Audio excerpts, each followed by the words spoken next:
ਸਤਿ ਸ਼੍ਰੀ ਅਕਾਲ ਜੀ, ਮੈਂ ਹਾਂ ਹਰਜੋਤ ਕੌਰ ਤੇ ਪ੍ਰੋਗਰਾਮ ਖਬਰ ਪੜਤਾਲ ਲੈ ਕੇ ਹਾਜ਼ਰ ਹਾਂ ਜੀ। ਸੋ ਪੰਜਾਬ ਅਤੇ ਦੇਸ਼ ਦੇ ਖਾਸ ਮੁੱਦਿਆਂ ਤੇ ਅਕਸਰ ਆਪਾਂ ਚਰਚਾ ਕਰਦੇ ਹਾਂ। ਅੱਜ ਵੀ ਚਰਚਾ ਜਾਰੀ ਰੱਖਾਂਗੇ ਤੇ ਅੱਜ ਦੀ ਚਰਚਾ ਲਈ ਹਰ ਵਾਰ ਦੀ ਤਰ੍ਹਾਂ ਆਪਣੇ ਨਾਲ ਪ੍ਰੋਗਰਾਮ ਵਿੱਚ ਮੌਜੂਦ ਨੇ ਜੀ ਸੀਨੀਅਰ ਪੱਤਰਕਾਰ ਸੁਰਿੰਦਰ ਡੱਲਾ ਜੀ। ਬਹੁਤ ਬਹੁਤ ਸਵਾਗਤ ਹੈ ਡੱਲਾ ਜੀ, ਸਤਿ ਸ਼੍ਰੀ ਅਕਾਲ।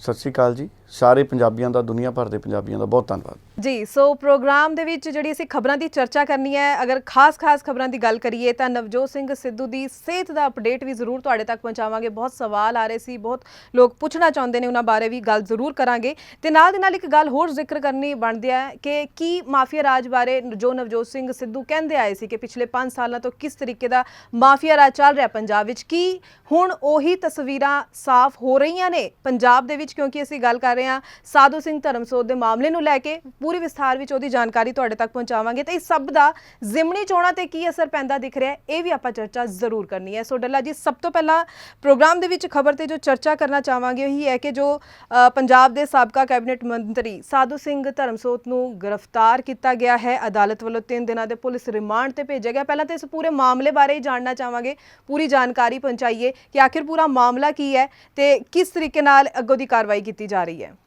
ਦੇਖੋ, ਜਿਹੜਾ ਵਿਜੀਲੈਂਸ ਬਿਊਰੋ ਹੈ, ਵਿਜੀਲੈਂਸ ਬਿਊਰੋ ਨੇ ਕੁਝ ਦਿਨ ਪਹਿਲਾਂ ਜੰਗਲਾਤ ਮਹਿਕਮੇ ਦੇ ਇੱਕ ਅਧਿਕਾਰੀ ਨੂੰ ਗ੍ਰਿਫਤਾਰ ਕੀਤਾ ਸੀ, DFO ਡਿਸਟ੍ਰਿਕਟ ਫੋਰੈਸਟ ਆਫਿਸਰ ਜੀ, ਔਰ ਫਿਰ ਇੱਕ ਠੇਕੇਦਾਰ ਉਹਨੂੰ ਨਾਲ ਗ੍ਰਿਫਤਾਰ ਕੀਤਾ ਸੀ। ਔਰ ਜਦੋਂ ਇਹ ਕੁਝ ਗ੍ਰਿਫਤਾਰੀਆਂ ਵਿਜੀਲੈਂਸ ਬਿਊਰੋ ਵੱਲੋਂ ਕੀਤੀਆਂ ਗਈਆਂ ਤੇ ਵਿਜੀਲੈਂਸ ਬਿਊਰੋ ਨੇ ਉਹਨਾਂ ਤੋਂ ਵੱਖ-ਵੱਖ ਤਰ੍ਹਾਂ ਦੀ ਕਰਪਸ਼ਨ ਬਾਰੇ ਪੁੱਛਿਆ।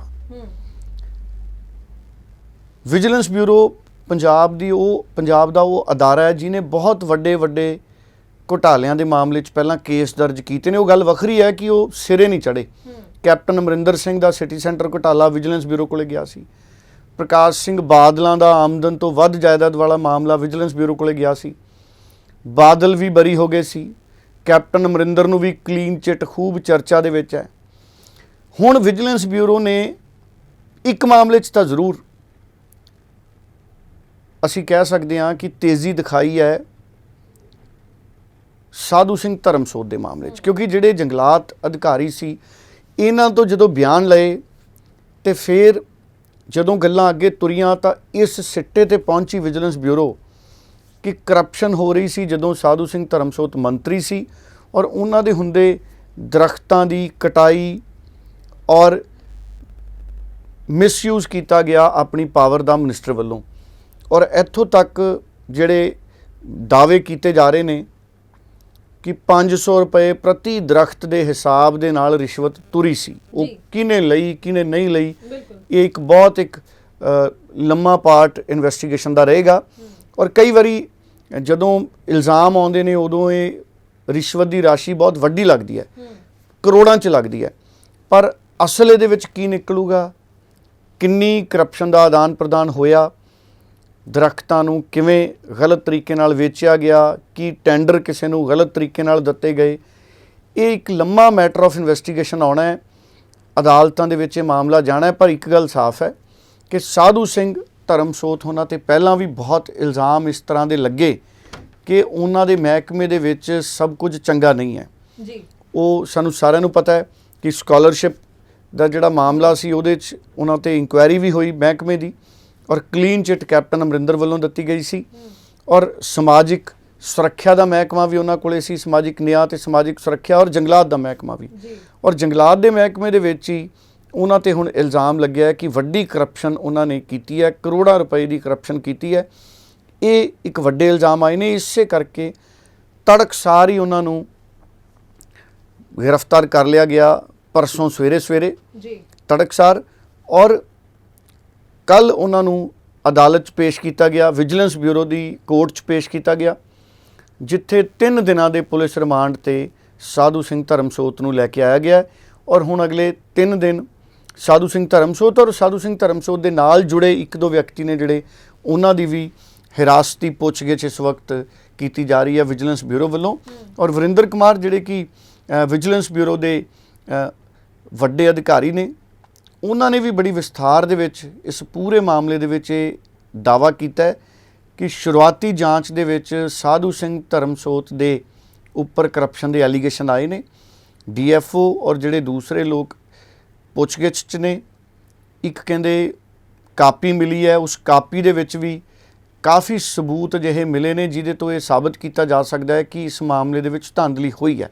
ਹੁਣ ਸਵਾਲ ਵੱਡਾ ਇਹ ਹੈ, ਵਿਜੀਲੈਂਸ ਬਿਊਰੋ ਨੇ ਅਦਾਲਤ 'ਚ ਇਹ ਸਾਬਤ ਕਰਨਾ ਹੈ ਕਿ ਕਰਪਸ਼ਨ ਸਾਧੂ ਸਿੰਘ ਧਰਮਸੋਤ ਨੇ ਕੀਤੀ ਜਾਂ ਜਿਹੜੀ ਕਰਪਸ਼ਨ ਹੋਈ ਉਹਦਾ ਹਿੱਸਾ ਸਾਧੂ ਸਿੰਘ ਧਰਮਸੋਤ ਸੀ, ਜਾਂ ਮੰਤਰੀ ਦੇ ਕਹਿਣ ਤੇ ਕਰਪਸ਼ਨ ਹੋਈ, ਜਾਂ ਮੰਤਰੀ ਕਰਪਸ਼ਨ ਦਾ ਹਿੱਸੇਦਾਰ ਸੀ। ਇਹ ਸਾਬਤ ਕਰਨਾ ਪਊਗਾ ਵਿਜੀਲੈਂਸ ਬਿਊਰੋ ਨੂੰ, ਫਿਰ ਗੱਲ ਅੱਗੇ ਤੁਰਨੀ ਹੈ। ਪਰ ਇਹਦੇ ਤੇ ਸਿਆਸਤ ਪੰਜਾਬ ਦੇ ਵਿੱਚ ਖੂਬ ਹੋਈ ਹੈ, ਕਿਉਂਕਿ ਹਰਜੋਤ ਜੀ ਆਪਾਂ ਨੂੰ ਪਤਾ ਹੈ ਡਾਕਟਰ ਵਿਜੇ ਸਿੰਗਲਾ ਨੂੰ ਕੁਝ ਦਿਨ ਪਹਿਲਾਂ ਹੀ ਭਗਵੰਤ ਮਾਨ ਦੀ ਸਰਕਾਰ ਨੇ ਬਰਖਾਸਤ ਕਰਤਾ ਸੀ, ਔਰ ਉਹਨਾਂ ਤੇ ਵੀ ਇਲਜ਼ਾਮ ਇਹ ਲੱਗਿਆ ਸੀ ਕਿ ਕੁਝ ਮਾਮਲਿਆਂ ਦੇ ਵਿੱਚ ਉਹਨਾਂ ਨੇ ਕਮਿਸ਼ਨ ਦੀ ਮੰਗ ਕੀਤੀ ਹੈ 1%। ਹਾਲਾਂਕਿ ਡਾਕਟਰ ਵਿਜੇ ਦੇ ਮਾਮਲੇ ਦੇ ਵਿੱਚ, ਜਿਹੜੇ ਡਾਕਟਰ ਸਿੰਗਲਾ ਸੀ ਉਹਨਾਂ ਦੇ ਮਾਮਲੇ ਦੇ ਵਿੱਚ ਪੈਸੇ ਦਾ ਆਦਾਨ ਪ੍ਰਦਾਨ ਹੋਣ ਦਾ ਕੋਈ ਸਬੂਤ ਨਹੀਂ ਸੀ। ਉਹ ਸਿਰਫ ਇੱਕ ਗੱਲਬਾਤ ਸੀ ਕਹਿੰਦੇ, ਔਰ ਉਸ ਆਡੀਓ ਸਬੂਤ ਦੇ ਆਧਾਰ ਤੇ ਉਹਨਾਂ ਨੂੰ ਮੰਤਰੀ ਮੰਡਲ 'ਚੋਂ ਭਗਵੰਤ ਮਾਨ ਉਹਨਾਂ ਨੇ ਬਰਖਾਸਤ ਕੀਤਾ ਸੀ। ਔਰ ਟਵੀਟ ਅੱਜ ਵੱਖ-ਵੱਖ ਆਏ, ਖਾਸ ਤੌਰ ਤੇ ਰਾਘਵ ਚੱਡਾ ਉਹਨਾਂ ਦਾ ਟਵੀਟ ਆਇਆ ਜਿਹੜੇ ਰਾਜ ਸਭਾ ਮੈਂਬਰ ਨੇ ਪੰਜਾਬ ਤੋਂ। ਉਹ ਕਹਿੰਦੇ ਇਹ ਜ਼ੀਰੋ ਟੋਲਰੈਂਸ ਦੀ ਨੀਤੀ ਹੈ ਭਗਵੰਤ ਮਾਨ ਦੀ ਸਰਕਾਰ ਦੀ। ਜੇ ਅਸੀਂ ਆਪਣਾ ਮੰਤਰੀ ਬਰਖਾਸਤ ਕੀਤਾ ਸੀ ਤੇ ਅਸੀਂ ਕੋਈ ਸਾਬਕਾ ਮੰਤਰੀ ਅਗਰ ਕਰਪਸ਼ਨ 'ਚ ਆਊਗਾ ਤੇ ਅਸੀਂ ਐਕਸਪੋਜ਼ ਕਰਾਂਗੇ। ਔਰ ਮੈਨੂੰ ਇਹ ਲੱਗਦਾ ਹੈ ਕਿ ਇਹ ਹੋਣਾ ਹੀ ਸੀ। ਇਸ ਸਰਕਾਰ ਨੇ ਜਦੋਂ ਕਰਪਸ਼ਨ ਦੇ ਖਿਲਾਫ ਲੜਾਈ ਵਿੱਢੀ ਹੈ ਤੇ ਕਿਸੇ ਬਾਰੇ ਵੀ ਸਬੂਤ ਮਿਲੂਗਾ ਤੇ ਸਰਕਾਰ ਅੱਗੇ ਵਧੂਗੀ। ਪਰ ਇੱਥੇ ਡੱਲਾ ਜੀ ਮੈਂ ਇਹ ਸਵਾਲ ਕਰਨਾ ਚਾਹੂੰਗੀ, ਕਿਉਂਕਿ ਅਸੀਂ ਜਿਵੇਂ ਦੇਖ ਰਹੇ ਹਾਂ ਲਗਾਤਾਰ ਜੋ ਪੋਲੀਟੀਕਲ ਬਿਆਨ ਵੀ ਆ ਰਹੇ ਨੇ, ਅਸੀਂ ਗੱਲ ਕਰੀਏ ਚਾਹੇ ਰਾਜਾ ਵੜਿੰਗ ਨੇ, ਹੋਰ ਵੀ ਕਈ ਸਿਆਸੀ ਚਿਹਰਿਆਂ ਦੇ ਜੋ ਬਿਆਨ ਆ ਰਹੇ ਨੇ, ਉਹ ਕਹਿ ਰਹੇ ਨੇ ਕਿ ਸਾਫ਼ ਤੌਰ ਤੇ ਮੁੱਦਿਆਂ ਤੋਂ ਭੜਕਾਉਣ ਦੇ ਲਈ ਜੋ ਹੈ ਆਮ ਆਦਮੀ ਪਾਰਟੀ ਵੱਲੋਂ ਇਹ ਕਦਮ ਚੱਕਿਆ ਗਿਆ ਹੈ, ਕਿਉਂਕਿ ਜ਼ਿਮਨੀ ਚੋਣਾਂ ਵੀ ਸਿਰ ਤੇ ਨੇ, ਅਸੀਂ ਸਾਰੇ ਜਾਣਦੇ ਹਾਂ। ਇਸ ਦੇ ਨਾਲ ਹੀ ਸਿੱਧੂ ਮੂਸੇਵਾਲਾ ਦੇ ਦੋਸ਼ੀਆਂ ਨੂੰ, ਕਾਤਲਾਂ ਨੂੰ ਫੜਨ ਦੇ ਉੱਪਰ ਵੀ ਜੋ ਹੈ ਜ਼ੋਰ ਪਾਇਆ ਜਾ ਰਿਹਾ ਕਿ ਕਿਉਂ ਨਹੀਂ ਆਖਿਰ ਫੜੇ ਜਾ ਰਹੇ। ਜਾਂ ਆਪਾਂ ਗੱਲ ਕਰ ਲਈਏ ਕਿ ਪੰਜਾਬ ਦੇ ਨੌਕਰੀਆਂ ਦੇ ਮੁੱਦੇ ਨੇ, ਸੋ ਢੇਰ ਸਾਰੇ ਮੁੱਦੇ ਨੇ ਕਿ ਉਹਨਾਂ ਤੋਂ ਧਿਆਨ ਭਟਕਾਉਣ ਦੇ ਲਈ ਲੋਕਾਂ ਦੇ ਸਾਹਮਣੇ ਇਹ ਮੁੱਦਾ ਬਣਾ ਦਿੱਤਾ ਗਿਆ ਤੇ ਇਸ ਦੀ ਇੱਕ ਤਰੀਕੇ ਨਾਲ ਨਿੰਦਾ ਕਰ ਰਹੀਆਂ ਨੇ ਵਿਰੋਧੀ ਪਾਰਟੀਆਂ। ਦੇਖੋ, ਵਿਰੋਧੀ ਪਾਰਟੀਆਂ ਦਾ ਤਾਂ ਹਮੇਸ਼ਾ ਹੀ ਇਸ ਤਰੀਕੇ ਦਾ ਰਵੱਈਆ ਰਹਿੰਦਾ। ਜਦੋਂ ਆਮ ਆਦਮੀ ਪਾਰਟੀ ਵਿਰੋਧੀ ਧਿਰ 'ਚ ਸੀ, ਆਮ ਆਦਮੀ ਪਾਰਟੀ ਦਾ ਸਲੂਕ ਇਸੇ ਤਰ੍ਹਾਂ ਦਾ ਹੋਇਆ ਕਰਦਾ ਸੀ। ਪਰ ਇੱਥੇ ਆਮ ਆਦਮੀ ਪਾਰਟੀ ਦੀ ਸਥਿਤੀ ਨੂੰ ਥੋੜ੍ਹਾ ਜਿਹਾ ਵੱਖ ਰੱਖ ਕੇ ਦੇਖਣਾ ਜ਼ਰੂਰੀ ਹੈ। ਆਮ ਆਦਮੀ ਪਾਰਟੀ ਨੇ ਪਹਿਲਾਂ ਸੁਰੱਖਿਆ ਵਾਪਸ ਲਈ, VIP ਕਲਚਰ ਖਤਮ ਕਰਨ ਦੇ ਨਾਂ ਤੇ ਆਮ ਆਦਮੀ ਪਾਰਟੀ ਦੀ ਉਹਦੇ 'ਚ ਬਦਨਾਮੀ ਹੋਈ, ਕਿਉਂਕਿ ਸਿੱਧੂ ਮੂਸੇਵਾਲਾ ਦੁਨੀਆ ਤੋਂ ਚਲਿਆ ਗਿਆ, ਉਹਨਾਂ ਦੇ ਵੀ ਸੁਰੱਖਿਆ ਮੁਲਾਜ਼ਮ ਵਾਪਸ ਲਏ ਸੀ। ਕਈ ਅਜਿਹੇ ਮਾਮਲੇ ਆਏ ਜਿੱਥੇ ਆਮ ਆਦਮੀ ਪਾਰਟੀ ਨੂੰ ਬੈਕਫੁੱਟ ਤੇ ਜਾਣਾ ਪਿਆ, ਭਾਵੇਂ ਉਹ ਮੂਸੇਵਾਲੇ ਦਾ ਮਾਮਲਾ ਸੀ, ਇਹਦੇ ਕਰਕੇ ਵੀ ਕਾਫੀ ਜ਼ਿਆਦਾ ਬਦਨਾਮੀ ਆਮ ਆਦਮੀ ਪਾਰਟੀ ਦੀ ਹੋਈ। ਇਸ ਕਰਕੇ ਮੈਨੂੰ ਇਹ ਲੱਗਦਾ ਹੈ ਕਿ ਆਮ ਆਦਮੀ ਪਾਰਟੀ ਫੂਕ ਕੇ ਕਦਮ ਰੱਖ ਰਹੀ ਹੈ। ਔਰ ਇਹ ਵੀ ਸਾਨੂੰ ਪਤਾ ਹੈ ਕਿ ਜਿੰਨੇ ਜ਼ੋਰ ਸ਼ੋਰ ਨਾਲ ਕਰਪਸ਼ਨ ਦੇ ਖਿਲਾਫ ਆਮ ਆਦਮੀ ਪਾਰਟੀ ਨੇ ਕਾਰਵਾਈ ਦੀ ਗੱਲ ਕੀਤੀ ਸੀ, ਹਜੇ ਤੱਕ 3-3.5 ਮਹੀਨਿਆਂ ਦੇ ਵਿੱਚ ਕਰਪਸ਼ਨ ਦੇ ਖਿਲਾਫ ਉਸ ਤਰੀਕੇ ਦਾ ਕੋਈ ਵੱਡਾ ਹਮਲਾ ਸਾਨੂੰ ਦਿਖਿਆ ਨਹੀਂ। ਉਹ ਠੀਕ ਹੈ, ਹੈਲਪਲਾਈਨ ਨੰਬਰ ਜਾਰੀ ਕੀਤਾ, ਕੁਝ ਅਫਸਰ ਕਰਪਸ਼ਨ 'ਚ ਗ੍ਰਿਫਤਾਰ ਕੀਤੇ, ਉਹ ਗੱਲ ਸਮਝ ਆਉਂਦੀ ਹੈ। ਲੇਕਿਨ ਜਿੱਥੋਂ ਤੱਕ ਗੱਲ ਆ ਜਾਂਦੀ ਹੈ ਕੋਈ ਵੱਡੇ ਮੰਤਰੀਆਂ ਦੀ, ਜਿਨ੍ਹਾਂ ਦੇ ਖਿਲਾਫ ਖੁਦ ਆਮ ਆਦਮੀ ਪਾਰਟੀ ਦੇ ਲੀਡਰ ਮੰਗ ਪੱਤਰ ਦਿੰਦੇ ਸੀ ਪੰਜਾਬ ਦੇ ਵਿਧਾਨ ਸਭਾ ਸਪੀਕਰ ਨੂੰ। ਹੁਣ ਇੱਥੇ ਸਵਾਲ ਹਰਜੋਤ ਜੀ ਇਹ ਖੜਾ ਹੁੰਦਾ ਹੈ ਕਿ ਆਮ ਆਦਮੀ ਪਾਰਟੀ ਨੇ ਜਿਹੜੀ ਕਾਰਵਾਈ ਕੀਤੀ ਉਹ ਇਸ ਕਰਕੇ ਲੱਗ ਰਿਹਾ ਹੈ ਕਿ ਸਿੱਧੂ ਮੂਸੇਵਾਲੇ ਦੇ ਮਾਮਲੇ ਤੋਂ ਧਿਆਨ ਭਟਕਾਇਆ ਜਾਵੇ, ਕਿਉਂਕਿ ਵਿਰੋਧੀ ਪਾਰਟੀਆਂ ਕੋਲੇ ਇਸ ਮਸਲੇ ਤੇ ਕਹਿਣ ਨੂੰ ਕੁਝ ਨਹੀਂ ਹੈ। ਸਾਧੂ ਸਿੰਘ ਧਰਮਸੋਤ ਅਗਰ ਸਾਬਤ ਕਰਤੇ ਸਰਕਾਰ ਨੇ, ਵਿਜੀਲੈਂਸ ਬਿਊਰੋ ਨੇ ਜਾਂ ਕੋਰਟ ਨੇ, ਤੇ ਇਹ ਬਹੁਤ ਵੱਡੀ ਕਾਂਗਰਸ ਦੀ ਬਦਨਾਮੀ ਹੋਏਗੀ। ਪਰ ਉਸ ਤੋਂ ਪਹਿਲਾਂ ਇੱਕ ਲੰਮੀ ਪ੍ਰਕਿਰਿਆ ਸਾਬਤ ਕਰਨ ਦੀ, ਪਰ ਇਹ ਪਤਾ ਹੈ ਵਿਰੋਧੀ ਧਿਰਾਂ ਨੂੰ ਕਿ ਸਾਬਤ ਹੋਣ ਨੂੰ ਵਕਤ ਲੱਗੂਗਾ। ਇਸ ਕਰਕੇ ਉਹ ਇਸ ਨੂੰ ਵੀ ਇੱਕ ਸਿਆਸੀ ਮੁੱਦਾ ਬਣਾਉਣ ਦੀ ਕੋਸ਼ਿਸ਼ ਕਰ ਰਹੇ ਨੇ। ਉਹਨਾਂ ਦੀ ਕੋਸ਼ਿਸ਼ ਹੈ, ਜਿਵੇਂ ਸਿੱਧੂ ਮੂਸੇਵਾਲੇ ਦੇ ਮਸਲੇ ਤੇ ਇੰਨਾ ਸਰਕਾਰ ਵਿਰੋਧੀ ਮਾਹੌਲ ਬਣਿਆ, ਇਸ ਮੁੱਦੇ ਨੂੰ ਵੀ ਅਸੀਂ ਇਸੇ ਤਰ੍ਹਾਂ ਜੋੜੀਏ ਕਿ ਸਰਕਾਰ ਨੇ ਜਾਣਬੁੱਝ ਕੇ ਕੰਮ ਕੀਤਾ, ਪਰ ਵਿਜੀਲੈਂਸ ਬਿਊਰੋ ਕੋਲੇ ਕੁਝ ਨਾ ਕੁਝ ਠੋਸ ਤਰਕ ਤੇ ਆਧਾਰ ਹੋਣਗੇ ਤਾਂ ਹੀ ਵਿਜੀਲੈਂਸ ਬਿਊਰੋ ਅੱਗੇ ਵਧਿਆ, ਨਹੀਂ ਤਾਂ ਫਿਰ ਬਹੁਤ ਜ਼ਿਆਦਾ ਬੈਕਫੁੱਟ ਤੇ ਵਿਜੀਲੈਂਸ ਬਿਊਰੋ ਨੂੰ ਜਾਣਾ ਪੈ ਸਕਦਾ ਸੀ।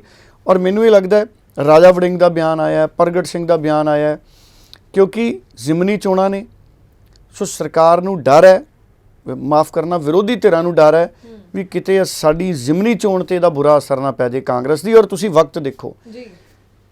ਵਕਤ ਦੇਖੋ ਰਾਹੁਲ ਗਾਂਧੀ ਦਿੱਲੀੋਂ ਚੰਡੀਗੜ੍ਹ ਏਅਰਪੋਰਟ ਤੇ ਆਉਂਦੇ ਨੇ, ਤੇ ਜਦੋਂ ਕਿ ਨੂੰ ਰਾਹੁਲ ਗਾਂਧੀ 에ਅਰਪੋਰਟ ਤੇ ਆਉਂਦੇ ਨੇ ਉਸ ਤੋਂ ਘੰਟਾ ਕੁ ਪਹਿਲਾਂ ਅੱਧਾ ਘੰਟਾ ਪਹਿਲਾਂ ਹੀ ਇਹ ਖਬਰ ਹੈ ਜਿਹੜੀ ਬਾਹਰ ਆਉਂਦੀ ਹੈ ਕਿ ਕੱਲ ਸਵੇਰੇ 3 ਵਜੇ ਵਿਜੀਲੈਂਸ ਬਿਊਰੋ ਨੇ 3:15 ਵਜੇ ਦੇ ਕਰੀਬ ਅਮਲੋਹ ਤੋਂ ਸਾਬਕਾ ਮੰਤਰੀ ਸਾਧੂ ਸਿੰਘ ਧਰਮਸੋਤ ਨੂੰ ਗ੍ਰਿਫਤਾਰ ਕਰ ਲਿਆ।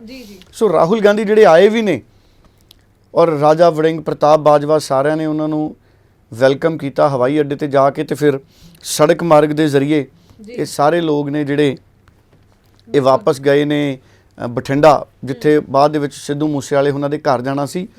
ਪਰ ਰਾਹੁਲ ਗਾਂਧੀ ਕੋਲੇ ਵੀ ਕਿਤੇ ਨਾ ਕਿਤੇ ਇਸ ਮਸਲੇ ਤੇ ਕਹਿਣ ਨੂੰ ਬਹੁਤਾ ਕੁਝ ਨਹੀਂ ਸੀ। ਹਾਲਾਂਕਿ ਕਾਂਗਰਸੀ ਇਹ ਜ਼ਰੂਰ ਕਹਿ ਰਹੇ ਨੇ ਕਿ ਜੇ ਕੋਈ ਗਿਲਟੀ ਹੈ ਤੇ ਉਹਦੇ ਤੇ ਕਾਰਵਾਈ ਕਰੋ, ਪਰ ਵੈਂਡੇਟਾ ਨਾ ਕਰੋ। ਸੋ ਹਜੇ ਬਦਲੇ ਦੀ ਰਾਜਨੀਤੀ ਦਾ ਤਾਂ ਕੋਈ ਵਕਤ ਆਇਆ ਨਹੀਂ ਮੈਨੂੰ ਲੱਗਦਾ। ਅਗਰ ਪਰ ਮੇਰਾ ਤਾਂ ਇਹ ਕਹਿਣਾ ਹੈ ਕਿ ਆਮ ਆਦਮੀ ਪਾਰਟੀ ਸਗੋਂ ਦੀ ਕਾਰਵਾਈ ਘੱਟ ਕਰ ਰਹੀ ਹੈ, ਕਮਜ਼ੋਰ ਕਰ ਰਹੀ ਹੈ।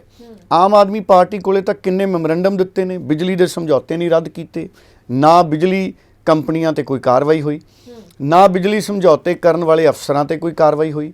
ਇਹੋ ਆਮ ਆਦਮੀ ਪਾਰਟੀ ਸੀ ਜਿਹੜੇ ਕਹਿੰਦੇ ਸੀ ਵੀ ਜੇ ਸਾਡੀ ਸਰਕਾਰ ਆ ਗਈ ਤੇ ਅਸੀਂ ਬਿਜਲੀ ਸਮਝੌਤੇ ਰੱਦ ਕਰ ਦਿਆਂਗੇ, ਅਸੀਂ ਪਾਵਰ ਪਰਚੇਜ਼ ਐਗਰੀਮੈਂਟ ਕਰਨ ਵਾਲੇ ਅਫਸਰਾਂ ਤੇ ਕਾਰਵਾਈ ਕਰ ਦਿਆਂਗੇ। ਆਮ ਆਦਮੀ ਪਾਰਟੀ ਤਾਂ ਕਾਰਵਾਈ ਨਹੀਂ ਕਰ ਰਹੀ ਇਹਦੇ ਤੇ। ਆਮ ਆਦਮੀ ਪਾਰਟੀ ਹੋਈ ਕਹਿੰਦੀ ਸੀ ਵੀ ਅਸੀਂ ਸੱਤਾ 'ਚ ਆ ਗਏ ਤੇ ਅਸੀਂ ਰੇਤ ਮਾਫੀਆ ਸਾਰਾ ਖਤਮ ਕਰ ਦਾਂਗੇ। ਠੀਕ ਹੈ, ਰੇਤ ਮਾਫੀਆ ਖਤਮ ਹੋਇਆ ਪਰ ਗ੍ਰਿਫਤਾਰ ਨਹੀਂ ਹੋਇਆ। ਕੋਈ ਵੱਡਾ ਲੀਡਰ ਦੱਸ ਦੇਵੇ ਆਮ ਆਦਮੀ ਪਾਰਟੀ ਦੇ ਲੀਡਰ ਕਿ ਰੇਤੇ ਦੇ ਕਾਰੋਬਾਰ 'ਚ, ਫਿਰ ਸ਼ਰਾਬ ਦੇ ਕਾਰੋਬਾਰ 'ਚ ਕਿੰਨੇ ਪੋਲੀਟੀਕਲ ਲੋਕ ਸੀ, ਕਿੰਨਾ ਗੈਰ ਕਾਨੂੰਨੀ ਸ਼ਰਾਬ ਦਾ ਕੰਮ ਹੋਇਆ। ਆਮ ਆਦਮੀ ਪਾਰਟੀ ਚੁੱਪ ਹੈ। ਆਮ ਆਦਮੀ ਪਾਰਟੀ ਨੂੰ ਕੋਈ ਨਜ਼ਰ ਨਹੀਂ ਆਉਂਦਾ ਕੋਈ ਸ਼ਰਾਬ ਦਾ ਕਾਰੋਬਾਰੀ ਹੋਵੇ, ਰੇਤੇ ਦਾ, ਸ਼ਰਾਬ ਦਾ ਕਾਰੋਬਾਰੀ। ਇਸੇ ਤਰ੍ਹਾਂ ਟਰਾਂਸਪੋਰਟ ਮਾਫੀਆ ਕਿੰਨਾ ਸੀ ਸਾਡੇ। ਸੋ ਮਾਫੀਏ ਨੂੰ ਨੱਥ ਨਹੀਂ ਪਾਈ ਹਜੇ ਤੱਕ ਆਮ ਆਦਮੀ ਪਾਰਟੀ ਨੇ। ਹਾਂ, ਇਹ ਕਿਉਂਕਿ ਜਿਹੜੇ ਅਫਸਰ ਫੜੇ ਸੀ ਉਹਨਾਂ ਨੇ ਬਿਆਨ ਦਿੱਤੇ, ਇਸ ਕਰਕੇ ਸਾਧੂ ਸਿੰਘ ਧਰਮਸੋਤ ਨੂੰ ਫੜ ਲਿਆ। ਸਕਾਲਰਸ਼ਿਪ ਮਾਮਲੇ ਦੇ ਵਿੱਚ ਵੀ ਸਾਧੂ ਸਿੰਘ ਧਰਮਸੋਤ ਦੇ ਖਿਲਾਫ ਹਜੇ ਤੱਕ ਕੋਈ ਠੋਸ ਕਾਰਵਾਈ ਸਰਕਾਰ ਵੱਲੋਂ ਕੀਤੀ ਜਾਂਦੀ ਨਹੀਂ ਦਿਖਦੀ। ਸੋ ਇਸ ਕਰਕੇ ਇਹ ਬਦਲੇ ਵਾਲੀ ਰਾਜਨੀਤੀ ਬਿਲਕੁਲ ਨਹੀਂ ਹੈ। ਮੈਨੂੰ ਲੱਗਦਾ ਇਹ ਤਾਂ ਮਜਬੂਰੀ ਬਣ ਗਈ ਹੋਣੀ ਕਿਤੇ ਆਮ ਆਦਮੀ ਪਾਰਟੀ ਲਈ, ਕਿਉਂਕਿ ਵਿਜੀਲੈਂਸ ਬਿਊਰੋ ਕੋਲੇ ਬਿਆਨ ਆ ਗਏ ਅਫਸਰਾਂ ਦੇ। ਇਸ ਕਰਕੇ ਸਾਧੂ ਸਿੰਘ ਧਰਮਸੋਤ ਨੂੰ ਇਹਨਾਂ ਨੇ ਗ੍ਰਿਫਤਾਰ ਕੀਤਾ। ਬਾਕੀ ਵੇਖਦੇ ਹਾਂ ਬਾਕੀ ਮਸਲਿਆਂ ਦੇ ਉੱਤੇ ਕੀ ਬਣਦਾ। ਪਰ ਇਹਦੇ ਨਾਲ ਹਰਜੋਤ ਜੀ, ਜਿਵੇਂ ਤੁਸੀਂ ਸ਼ੁਰੂ 'ਚ ਗੱਲ ਕੀਤੀ ਸੀ ਨਵਜੋਤ ਸਿੰਘ ਸਿੱਧੂ ਦੀ, ਬਿਲਕੁਲ ਉਹ ਵੀ ਗੱਲ ਸਾਬਤ ਹੋ ਗਈ। ਨਵਜੋਤ ਸਿੰਘ ਸਿੱਧੂ ਜਦੋਂ ਕਹਿੰਦੇ ਸੀ ਵੀ ਪਿਛਲੇ 5 ਸਾਲ ਦੱਬ ਕੇ ਮਾਫੀਆ ਰਾਜ ਚੱਲਿਆ, ਭਾਵੇਂ ਰਾਜਾ ਵੜਿੰਗ ਸੀ, ਭਾਵੇਂ ਦੂਸਰੇ ਲੀਡਰ ਸੀ, ਇਹ ਇਤਰਾਜ਼ ਮੰਨਦੇ ਸੀ, ਭਾਵੇਂ ਪ੍ਰਗਟ ਸਿੰਘ ਸੀ, ਇਹ ਸਾਰੇ ਲੋਕ ਇਤਰਾਜ਼ ਮੰਨਦੇ ਸੀ। ਪਰ ਹੁਣ ਤਾਂ ਸਾਫ਼ ਹੋਣ ਲੱਗ ਗਿਆ। ਜੇ ਵਿਜੀਲੈਂਸ ਬਿਊਰੋ ਦੇ ਐਲੀਗੇਸ਼ਨ ਨੇ ਇਹ ਅਦਾਲਤਾਂ 'ਚ ਜਾ ਕੇ ਸਾਬਤ ਹੋ ਜਾਂਦੇ ਹੈ, ਚਲੋ ਉਹ ਗੱਲ ਤਾਂ ਉਦੋਂ ਦੀ ਹੈ। ਪਰ ਜਿਹੜੇ ਐਲੀਗੇਸ਼ਨ ਆਏ ਨੇ, ਸਾਡੇ ਵੱਡੇ ਵੱਡੇ ਅਫਸਰ ਝੂਠ ਨਹੀਂ ਬੋਲ ਸਕਦੇ। ਠੀਕ ਹੈ, ਦਰਖਤ ਪਿੱਛੇ 500 ਰੁਪਏ ਦੀ ਰਿਸ਼ਵਤ ਨਹੀਂ ਹੋਣੀ, ਕੁਝ 100 ਰੁਪਏ ਦੀ ਰਿਸ਼ਵਤ ਹੋ ਗਈ ਹੋਣੀ। ਰਿਸ਼ਵਤ ਤਾਂ ਰਿਸ਼ਵਤ ਹੈ, ਸਾਰੇ ਦਰਖਤਾਂ ਨੇ ਤੇ ਨਹੀਂ ਹੋਈ ਹੋਣੀ, ਥੋੜਿਆਂ ਤੇ ਹੋ ਗਈ ਹੋਣੀ। ਪਰ ਮਾਫੀਆ ਰਾਜ ਸੀ, ਇਹ ਗੱਲ ਇੱਕ ਤਾਂ ਇਸ ਐਕਸ਼ਨ ਨੇ ਸਾਬਤ ਕਰਤੀ ਵੀ ਪਿਛਲੇ 5 ਸਾਲ ਮਾਫੀਆ ਰਾਜ ਸੀ। ਔਰ ਨਵਜੋਤ ਸਿੰਘ ਸਿੱਧੂ ਦੇ ਉਸ ਬਿਆਨ ਨੂੰ ਕਿਸੇ ਨੂੰ ਸਾਬਤ ਕਰਨ ਦੀ ਲੋੜ ਵੀ ਨਹੀਂ, ਕਿਉਂਕਿ ਦੁਨੀਆ ਨੂੰ ਪਤਾ ਹੈ ਕਿ ਪੰਜਾਬ 'ਚ ਸ਼ਰਾਬ ਮਾਫੀਆ, ਰੇਤ ਮਾਫੀਆ, ਟਰਾਂਸਪੋਰਟ ਮਾਫੀਆ ਚੱਲਦਾ ਸੀ। ਗੱਲ ਤਾਂ ਆਮ ਆਦਮੀ ਪਾਰਟੀ ਦੀ ਕਾਰਜਸ਼ੈਲੀ ਤੇ ਹੈ ਕਿ ਤੁਸੀਂ ਉਸ ਸਾਰੇ ਮਾਫੀਆ ਨੂੰ ਕੰਟਰੋਲ ਨਹੀਂ ਕਰ ਪਾ ਰਹੇ। ਬਿਲਕੁਲ ਸਹੀ ਕਿਹਾ ਤੁਸੀਂ। ਸੋ ਲਗਾਤਾਰ ਜਿਸ ਗੱਲ ਨੂੰ ਲੈ ਕੇ ਸਭ ਨੂੰ ਅਵੇਅਰ, ਜਾਗਰੂਕ ਕਰਦੇ ਨਜ਼ਰ ਆਉਂਦੇ ਸੀ ਨਵਜੋਤ ਸਿੰਘ ਸਿੱਧੂ, ਸੋ ਉਹ ਚੀਜ਼ਾਂ ਹੁਣ ਜੋ ਹੈ ਸਾਹਮਣੇ ਜ਼ਰੂਰ ਹੁੰਦੀਆਂ ਨਜ਼ਰ ਆ ਰਹੀਆਂ। ਸੋ ਕਿਤੇ ਨਾ ਕਿਤੇ ਲੋਕਾਂ ਦੇ ਜ਼ਿਹਨ ਵਿੱਚ ਵੀ ਗੱਲ ਜ਼ਰੂਰ ਹੋਣੀ ਕਿ ਨਵਜੋਤ ਸਿੰਘ ਸਿੱਧੂ ਵੀ ਅਕਸਰ ਇਹੀ ਗੱਲਾਂ ਕਹਿੰਦੇ ਨਜ਼ਰ ਆਉਂਦੇ ਸੀ ਜੋ ਵਾਕਈ ਸਾਹਮਣੇ ਆ ਰਹੇ ਇਲਜ਼ਾਮ ਲੱਗ ਰਹੇ ਨੇ ਮੰਤਰੀਆਂ ਦੇ ਉੱਪਰ। ਸੋ ਕਦੋਂ ਇਹ ਚੀਜ਼ਾਂ ਸਭ ਖਤਮ ਹੋਏਗਾ, ਮਾਫੀਆ ਰਾਜ ਹੌਲੀ ਹੌਲੀ, ਅਸੀਂ ਕਹਿ ਸਕਦੇ ਹਾਂ ਕਿ ਸਿਸਟਮ ਇੱਕਦਮ ਜੋ ਹੈ ਸਾਰਾ ਸਹੀ ਨਹੀਂ ਹੋ ਸਕਦਾ, ਹੌਲੀ ਹੌਲੀ ਹੀ ਹੁੰਦਾ। ਤੇ ਜਦੋਂ ਤੁਸੀਂ ਹੁਣ ਨਵਜੋਤ ਸਿੰਘ ਸਿੱਧੂ ਦੀ ਗੱਲ ਕੀਤੀ ਤੇ ਜੋ ਆਪਾਂ ਸਟਾਰਟਿੰਗ 'ਚ ਇਹ ਵੀ ਗੱਲ ਕਹੀ ਸੀ ਕਿ ਦਰਸ਼ਕਾਂ ਨੂੰ ਉਹਨਾਂ ਦੀ ਸਿਹਤ ਦਾ ਅਪਡੇਟ ਵੀ ਜ਼ਰੂਰ ਦੇਵਾਂਗੇ, ਤੇ ਮੈਂ ਚਾਹੂੰਗੀ ਕਿ ਆਪਾਂ ਇੱਥੇ ਉਹਨਾਂ ਦੀ ਸਿਹਤ ਦਾ ਜ਼ਿਕਰ ਵੀ ਕਰ ਲਈਏ ਤਾਂ ਕਿ ਮੈਂ ਉਸ ਤੋਂ ਬਾਅਦ ਅਗਲੇ ਸਵਾਲ ਤੇ ਪਹੁੰਚ ਸਕਾਂ। ਦੇਖੋ, ਕਿਉਂਕਿ ਉਹ ਜੇਲ੍ਹ ਦੀ ਕਸਟਡੀ 'ਚ ਲਿਆਂਦੇ ਗਏ ਸੀ PGI ਚੰਡੀਗੜ੍ਹ। ਸੋ ਮੈਂ ਆਪਣੇ ਵੱਲੋਂ ਇਹਦੇ ਤੇ ਕੋਈ ਇਨਫੋਰਮੇਸ਼ਨ ਨਾ ਦਿੰਦਾ ਹੋਇਆ, ਮੇਰੀ ਜਾਣਕਾਰੀ ਦੇ ਮੁਤਾਬਕ ਕੱਲ ਦੁਪਹਿਰ ਤੱਕ ਉਹ PGI ਚੰਡੀਗੜ੍ਹ ਦੇ ਵਿੱਚ ਹੀ ਦਾਖਲ ਸੀ, ਕੱਲ ਦੁਪਹਿਰ ਤੱਕ। ਕਿਉਂਕਿ ਉਸ ਤੋਂ ਬਾਅਦ ਜੇਲ੍ਹ ਪ੍ਰਸ਼ਾਸਨ ਨੇ ਕੀ ਫੈਸਲਾ ਕੀਤਾ ਉਹਦੀ ਕੋਈ ਸਾਡੇ ਕੋਲੇ ਇਨਫੋਰਮੇਸ਼ਨ ਨਹੀਂ ਹੈ। ਲੇਕਿਨ ਕਿਉਂਕਿ ਉਹਨਾਂ ਦੇ ਲੀਵਰ ਦੀ ਸਮੱਸਿਆ ਸੀ, ਖੁਰਾਕ ਭਾਵੇਂ ਜੇਲ੍ਹ ਵੱਲੋਂ ਦੇਣ ਦੀ ਕੋਸ਼ਿਸ਼ ਕੀਤੀ ਗਈ ਸੀ, ਪਰ ਮੈਨੂੰ ਲੱਗਦਾ ਹੈ ਕਿ ਜਿਹੜੀ ਖੁਰਾਕ ਮਰੀਜ਼ ਨੂੰ ਚਾਹੀਦੀ ਹੁੰਦੀ ਆ ਉਹ ਜੇਲ੍ਹ ਦੇ ਵਿੱਚ ਬਹੁਤ ਹੀ ਜ਼ਿਆਦਾ ਸੰਭਵ ਲੱਗਦੀ ਨਹੀਂ। ਸਾਡੇ ਬਾਕੀ ਕੈਦੀਆਂ ਨੂੰ ਵੀ ਪੂਰੀ ਪੌਸ਼ਟਿਕ ਖੁਰਾਕ ਮਿਲਦੀ ਹੋਊਗੀ ਜੇਲ੍ਹਾਂ ਦੇ ਵਿੱਚ, ਇਹ ਵੀ ਮੈਨੂੰ ਕੋਈ ਬਹੁਤੀ ਗੱਲ ਸੰਭਵ ਨਹੀਂ ਲੱਗਦੀ। ਸੋ ਜਿਹੜੇ ਖਿਡਾਰੀ ਹੁੰਦੇ ਨੇ ਉਹਨਾਂ ਨੂੰ ਕਈ ਤਰ੍ਹਾਂ ਦੀਆਂ ਜਿਹੜੀਆਂ ਬਿਮਾਰੀਆਂ ਹੁੰਦੀਆਂ ਨੇ, ਜਿਵੇਂ ਸਚਿਨ ਤੇਂਦੁਲਕਰ ਨੂੰ ਐਲਬੋ ਦੀ ਪ੍ਰੋਬਲਮ ਹੋ ਗਈ ਸੀ, ਸਾਨੂੰ ਪਤਾ ਹੈ ਜੀ। ਸੋ ਉਹ ਦੁਬਾਰਾ ਕ੍ਰਿਕਟ ਨਹੀਂ ਮੁਕੰਮਲ ਤੌਰ ਤੇ ਖੇਡ ਸਕੇ। ਇਸੇ ਤਰ੍ਹਾਂ ਨਵਜੋਤ ਸਿੰਘ ਸਿੱਧੂ ਦੀ ਜਿਹੜੀ ਸਮੱਸਿਆ ਹੈ, ਉਹਨਾਂ ਨੂੰ ਜਿਵੇਂ ਅੱਗੇ ਗੱਲ ਆਈ ਐਂਬੂਲਿਜ਼ਮ ਹੈ, ਐਂਬੂਲਿਜ਼ਮ ਦੀ ਇੱਕ ਪ੍ਰੋਬਲਮ ਹੈ, ਫਿਰ ਉਹਨਾਂ ਨੂੰ ਲਿਵਰ ਗ੍ਰੇਡ 3 ਦੀ ਪ੍ਰੋਬਲਮ ਹੈ, ਔਰ ਉਹਨਾਂ ਨੂੰ ਜਿਹੜੀ ਉਹਨਾਂ ਦੀ ਡਾਈਟ ਸੀ ਪਹਿਲਾਂ ਔਰ ਦਵਾਈਆਂ ਸੀ, ਉਹ ਬਲੱਡ ਥਿਨਰ ਮੈਡੀਸਨਸ ਔਰ ਬਲੱਡ ਥਿਨਰ ਦਵਾਈਆਂ ਚੱਲਦੀਆਂ ਸੀ ਖੂਨ ਨੂੰ ਪਤਲਾ ਰੱਖਣ ਵਾਲੀਆਂ। ਜੀ ਜੀ ਜੀ। ਹੁਣ ਜੇਲ੍ਹ ਦੇ ਵਿੱਚ ਇਹ ਚੀਜ਼ ਉੱਥੇ ਸੰਭਵ ਨਹੀਂ ਹੋ ਸਕੀ, ਕਿਉਂਕਿ ਉਸ ਤਰੀਕੇ ਦੀ ਖੁਰਾਕ ਜੇਲ੍ਹ 'ਚ ਨਹੀਂ ਮਿਲ ਸਕਦੀ ਜਿਹੜੀ ਘਰ 'ਚ ਮਿਲ ਸਕਦੀ ਹੈ ਜੀ। ਔਰ ਇਸੇ ਕਰਕੇ ਉਹਨਾਂ ਦਾ ਜਿਹੜਾ ਖੂਨ ਹੈ ਜੀ ਜੋ ਪਤਾ ਲੱਗਿਆ ਥੋੜਾ ਜਿਹਾ ਗਾੜਾ ਹੋਇਆ ਹੈ, ਔਰ ਉਹਨਾਂ ਦੇ ਲਿਵਰ ਦੇ ਵਿੱਚ ਇਨਫੈਕਸ਼ਨ ਵੀ ਪਤਾ ਲੱਗੀ ਹੈ, ਔਰ ਇਸੇ ਕਰਕੇ ਉਹਨਾਂ ਦੇ ਐਡਵਾਂਸ ਟੈਸਟ ਹੈ ਜਿਹੜੇ ਉਹ ਪੀਜੀਆਈ ਦੇ ਵਿੱਚ ਹੋਏ ਨੇ, ਔਰ ਕੱਲ ਦੁਪਹਿਰ ਤੱਕ ਉਹ ਪੀਜੀਆਈ ਦੇ ਵਿੱਚ ਹੀ ਸੀ। ਬਾਕੀ ਜੋ ਇਸ ਤੋਂ ਬਾਅਦ ਦਾ ਲੇਟੈਸਟ ਅਪਡੇਟ ਹੋਏਗਾ ਉਹਦੇ ਬਾਰੇ ਜ਼ਰੂਰ ਅਸੀਂ ਅੱਜ ਸ਼ਾਮ ਨੂੰ ਸਾਂਝਾ ਕਰਾਂਗੇ। ਜੀ ਬਿਲਕੁਲ। ਸੋ ਆਪਾਂ ਮੁੜ ਤੋਂ ਆਪਣੀ ਪਹਿਲੀ ਖਬਰ ਦੇ ਨਾਲ ਹੀ ਜੁੜੀ ਖਬਰ ਦੀ ਅਗਰ ਗੱਲ ਕਰ ਲਈਏ ਕਿ ਕੁਝ ਸਮਾਂ ਪਹਿਲਾਂ ਕੈਪਟਨ ਅਮਰਿੰਦਰ ਸਿੰਘ ਨੇ ਵੀ ਇਹ ਗੱਲ ਕਹੀ ਸੀ ਕਿ ਮੈਂ ਵੀ ਜੋ ਇੱਕ ਸੂਚੀ ਤਿਆਰ ਕੀਤੀ ਹੋਈ ਹੈ, ਜੋ ਉਹਨਾਂ ਦੀ ਸਰਕਾਰ ਵੇਲੇ ਉਹਨਾਂ ਨੇ ਕਿਹਾ ਕਿ ਜਿਹੜੇ ਕੁਝ ਕਰਪਟ ਚਿਹਰੇ ਨੇ ਉਹ ਲਿਸਟ ਜੋ ਹੈ ਉਹਨਾਂ ਨੇ ਕਿਹਾ ਸੀ ਪੰਜਾਬ ਦੇ ਮੁੱਖ ਮੰਤਰੀ ਭਗਵੰਤ ਮਾਨ ਨੂੰ ਸੌਂਪਣਗੇ। ਤੇ ਡੱਲਾ ਜੀ, ਜਦੋਂ ਅੱਜ ਆਪਾਂ ਇਹ ਪੂਰਾ ਮਾਮਲਾ ਦੇਖਦੇ ਹਾਂ ਸਾਧੂ ਸਿੰਘ ਧਰਮਸੋਤ ਦਾ, ਤਾਂ ਕੀ ਇਹ ਲੱਗਦਾ ਹੈ ਕਿ ਇਹ ਨਾ ਉਸੇ ਸੂਚੀ ਦਾ ਇੱਕ ਨਾਂ ਹੈ, ਤੇ ਹੋਰ ਅਜਿਹੇ ਕਿਹੜੇ ਨਾਂ ਹੋ ਸਕਦੇ ਨੇ ਅੱਗੋਂ ਵੀ ਜਿਨ੍ਹਾਂ ਤੇ ਸ਼ਾਇਦ ਕੀ ਇਹ ਵੀ ਸਵਾਲ ਰਹੇਗਾ ਕਿ ਕੀ ਅੰਦਰ ਖਾਤੇ ਉਹ ਸੂਚੀ ਕੈਪਟਨ ਅਮਰਿੰਦਰ ਸਿੰਘ ਵੱਲੋਂ ਭਗਵੰਤ ਮਾਨ ਨੂੰ ਦੇ ਦਿੱਤੀ ਗਈ ਹੈ ਕਿ ਤਾਂ ਇਹ ਹੌਲੀ ਹੌਲੀ ਹੁਣ ਕਾਰਵਾਈਆਂ ਅੱਗੋਂ ਵੱਧਦੀਆਂ ਨਜ਼ਰ ਆ ਰਹੀਆਂ? ਨਹੀਂ, ਮੈਨੂੰ ਨਹੀਂ ਲੱਗਦਾ। ਤੁਹਾਡਾ ਸਵਾਲ ਬਹੁਤ ਗੰਭੀਰਤਾ ਵਾਲਾ ਹੈ ਜੀ, ਪਰ ਮੈਨੂੰ ਇਹ ਵੀ ਨਹੀਂ ਲੱਗਦਾ ਕਿ ਕੈਪਟਨ ਅਮਰਿੰਦਰ ਸਿੰਘ ਦੀ ਸੂਚੀ 'ਚ ਸਾਧੂ ਸਿੰਘ ਧਰਮਸੋਤ ਦਾ ਨਾਮ ਹੋਏਗਾ, ਜੇ ਕੋਈ ਅਜਿਹੀ ਸੂਚੀ ਹੈ ਤਾਂ, ਕਿਉਂਕਿ ਸੂਚੀ ਦੀ ਵੀ ਹਜੇ ਗਰੰਟੀ ਕੋਈ ਨਹੀਂ, ਕਿਉਂਕਿ ਕੈਪਟਨ ਅਮਰਿੰਦਰ ਉਹਨਾਂ ਨੇ ਉਹ ਸੂਚੀ ਨਾ ਤਾਂ ਸਾਰਵਜਨਿਕ ਕੀਤੀ ਹੈ, ਉਹ ਚਾਹੁੰਦੇ ਤਾਂ ਟਵੀਟ ਕਰ ਸਕਦੇ ਸੀ, ਅੱਜ ਕੱਲ੍ਹ ਤਾਂ ਟਵੀਟ ਦਾ ਫੈਸ਼ਨ ਹੈ, ਉਹ ਟਵਿੱਟਰ ਦੇ ਉੱਤੇ ਸੂਚੀ ਕੈਪਟਨ ਅਮਰਿੰਦਰ ਸਿੰਘ ਲਿਆ ਸਕਦੇ ਸੀ, ਉਹਨਾਂ ਨੇ ਨਹੀਂ ਲਿਆਂਦੀ। ਭਗਵੰਤ ਮਾਨ ਨੂੰ ਮਿਲ ਕੇ ਦੇ ਸਕਦੇ ਸੀ, ਹਜੇ ਤੱਕ ਤਾਂ ਮਿਲੇ ਨਹੀਂ। 29 ਤਰੀਕ ਦਾ ਸਿੱਧੂ ਸਿੰਘ ਮੂਸੇਵਾਲੇ ਦਾ ਕਤਲ ਹੋਇਆ, ਉਸ ਤੋਂ 3-4 ਦਿਨ ਪਹਿਲਾਂ ਲਗਾਤਾਰ ਇਹ ਗੱਲਾਂ ਚੱਲੀਆਂ ਸੀ ਵੀ ਅਸੀਂ ਸੂਚੀ ਸੌਂਪ ਦਾਂਗੇ, ਅਸੀਂ ਸੌਂਪ ਸਕਦੇ ਹਾਂ। ਸੋ ਹੁਣ ਤਾਂ ਮੈਂ ਕਹਿ ਸਕਦਾ ਕਿ 8 ਦਿਨ 9 ਦਿਨ ਆ ਹੋ ਗਏ, ਔਰ 14-15 ਦਿਨ ਹੋਣ ਵਾਲੇ ਨੇ। ਉਹ ਸੂਚੀ ਵਾਲੀ ਗੱਲ ਹੁਣ ਕਿਸੇ ਪਾਸੇ ਹੈ ਹੀ ਨਹੀਂ। ਹੁਣ ਇਸ ਕਰਕੇ ਸਵਾਲ ਖੜਾ ਹੁੰਦਾ ਵੀ ਕੀ ਕੈਪਟਨ ਅਮਰਿੰਦਰ ਸਿੰਘ ਦੀ ਉਹ ਸੂਚੀ ਸੀ ਜਾਂ ਨਹੀਂ ਸੀ। ਫਿਰ ਹੁਣ ਸਵਾਲ ਸੂਚੀ ਤੇ ਤੁਸੀਂ ਛੇੜ ਹੀ ਲਿਆ, ਇਹ ਸਵਾਲ ਬੜਾ ਦਿਲਚਸਪ ਹੈ। ਜੀ ਬਿਲਕੁਲ। ਇਹ ਵੀ ਸਵਾਲ ਖੜਾ ਹੋਊਗਾ ਕਿਉਂਕਿ ਰਾਜਾ ਵੜਿੰਗ ਔਰ ਆਮ ਆਦਮੀ ਪਾਰਟੀ ਵਾਲੇ ਕਹਿੰਦੇ ਕਿ ਕੈਪਟਨ ਦੀ ਸੂਚੀ ਤੋਂ ਡਰ ਕੇ ਕਈ ਕਾਂਗਰਸੀ ਬੀਜੇਪੀ 'ਚ ਚਲੇ ਗਏ। ਹੁਣ ਜੇ ਕੈਪਟਨ ਅਮਰਿੰਦਰ ਸੂਚੀ ਜਾਰੀ ਕਰਨਗੇ ਤਾਂ ਫਿਰ ਇਹ ਦੇਖਾਂਗੇ ਵੀ ਕੈਪਟਨ ਅਮਰਿੰਦਰ ਦੀ ਸੂਚੀ 'ਚ ਉਹਨਾਂ ਲੋਕਾਂ ਦੇ ਨਾਮ ਹੈ ਜਿਹੜੇ ਬੀਜੇਪੀ ਚਲੇ ਗਏ।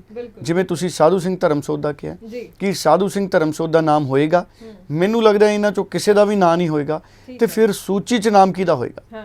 ਫਿਰ ਸੂਚੀ 'ਚ ਨਾਮ ਤਾਂ ਹੁਣ ਜਦੋਂ ਸੂਚੀ ਕੈਪਟਨ ਅਮਰਿੰਦਰ ਸਿੰਘ ਸਾਰਵਜਨਿਕ ਕਰਨਗੇ ਤਾਂ ਹੀ ਪਤਾ ਲੱਗਣਾ ਹੈ। ਸੋ ਇਹ ਹੁਣ ਸੂਚੀ ਵਾਲੀ ਸਿਆਸਤ ਹੈ। ਮੈਨੂੰ ਇਹ ਵੀ ਲੱਗਦਾ ਹੈ ਕਿ ਕਿਉਂਕਿ ਉਹ ਬੀਜੇਪੀ ਨਾਲ ਅਲਾਇੰਸ ਹੈ ਪੰਜਾਬ ਲੋਕ ਕਾਂਗਰਸ ਦਾ, ਕਿਤੇ 23 ਜੂਨ ਕਰਕੇ ਕੈਪਟਨ ਅਮਰਿੰਦਰ ਦੀ ਇਹ ਸੂਚੀ ਚਰਚਾ 'ਚ ਨਾ ਰਵੇ।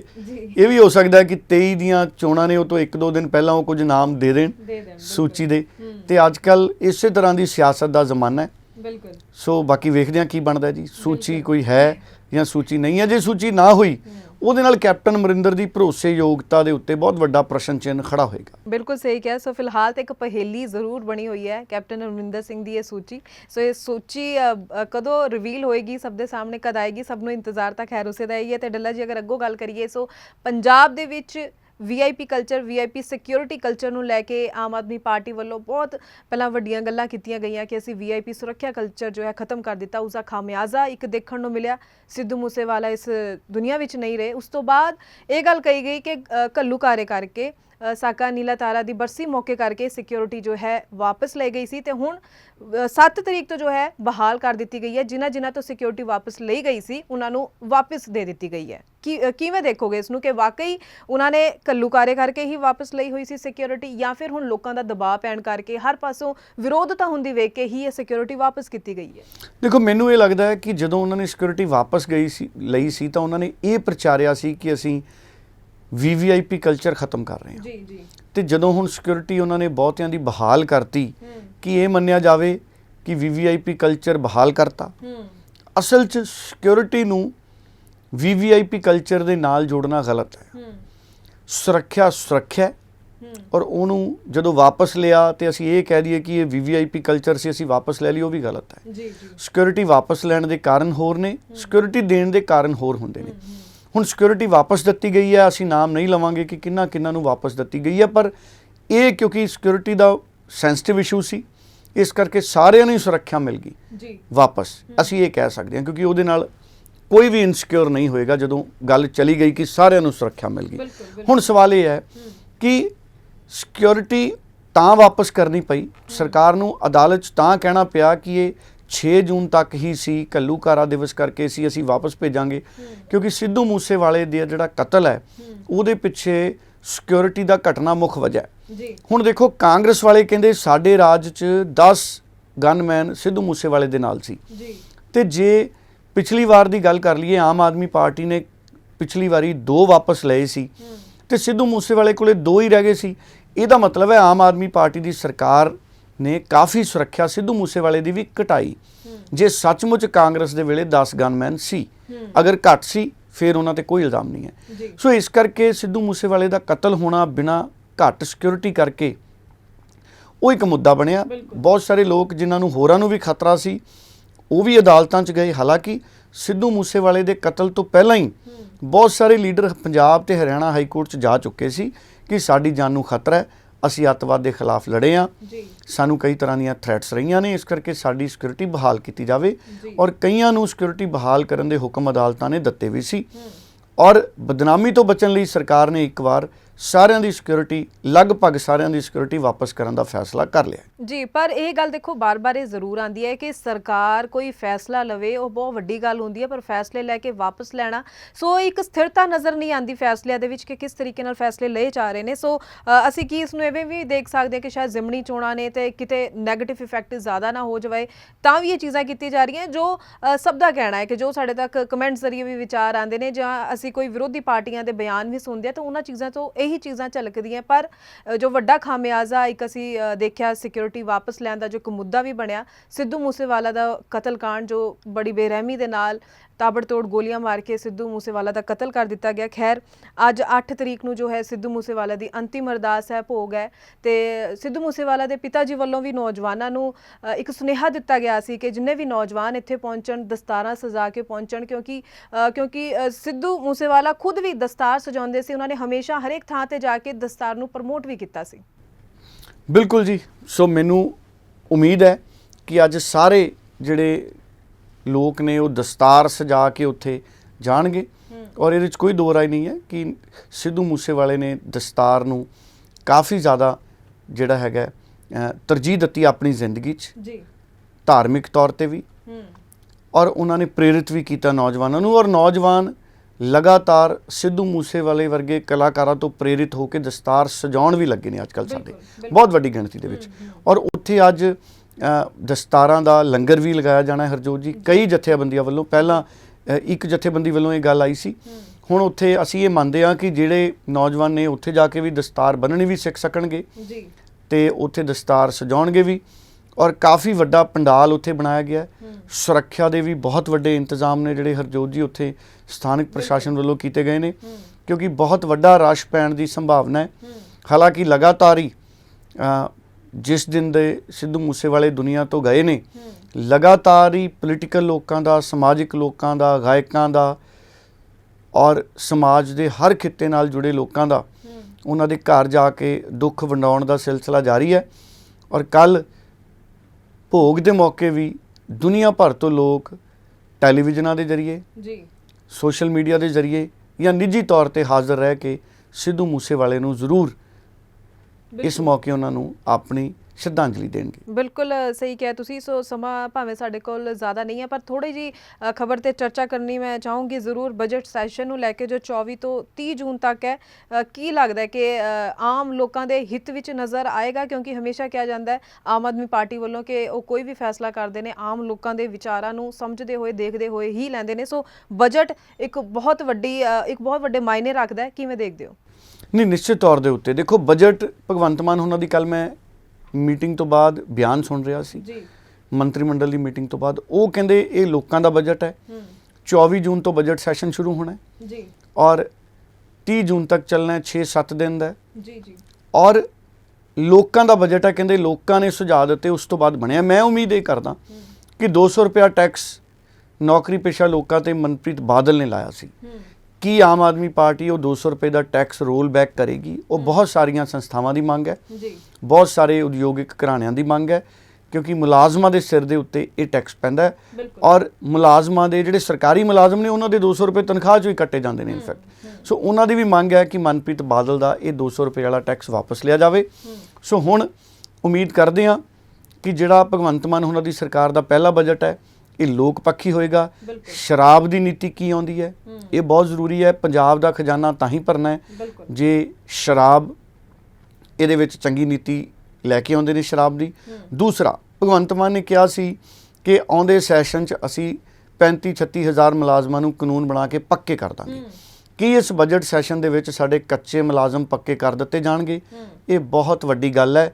ਪਹਿਲੀਆਂ ਦੋ ਸਰਕਾਰਾਂ ਦੋਨਾਂ ਨੂੰ ਪੱਕੇ ਕਰ ਚੁੱਕੀਆਂ ਨੇ ਪਰ ਉਹ ਪੱਕੇ ਹੋਏ ਨਹੀਂ। ਕੀ ਭਗਵੰਤ ਮਾਨ ਦੇ ਕੀਤੇ ਪੱਕੇ ਉਹ ਪੱਕੇ ਹੀ ਹੋ ਜਾਣਗੇ ਜਾਂ ਕੱਚੇ ਹੀ ਰਹਿ ਜਾਣਗੇ? ਇਹਦੇ ਤੇ ਵੀ ਪੰਜਾਬ ਦੀ ਭਵਿੱਖ ਦੀ ਸਿਆਸਤ ਨਿਰਭਰ ਕਰਦੀ ਹੈ। ਜੀ ਔਰ ਬਾਕੀ ਸਰਕਾਰੀ ਨੌਕਰੀਆਂ ਦੇ ਪ੍ਰਤੀ ਇਸ ਬਜਟ ਦੇ ਵਿੱਚ ਕੀ ਖਾਸ ਐਲਾਨ ਆਉਂਦੇ ਨੇ, ਕਿਉਂਕਿ ਹਜੇ ਤੱਕ ਉਹਨਾਂ ਨੇ 25,000 ਅਨਾਉਂਸ ਕੀਤੀਆਂ ਸੀ, ਉਹਦਾ ਰਿਕਾਰਡ ਸਰਕਾਰ ਸਾਰਵਜਨਿਕ ਜ਼ਰੂਰ ਕਰੇ ਜੀ ਕਿ ਕਿੰਨੇ ਅੰਕ ਦੀ ਪ੍ਰਕਿਰਿਆ ਕਿੱਥੇ ਤੱਕ ਪਹੁੰਚੀ ਹੈ ਤਾਂ ਕਿ ਲੋਕ ਅਪ ਟੂ ਡੇਟ ਰਹਿਣ।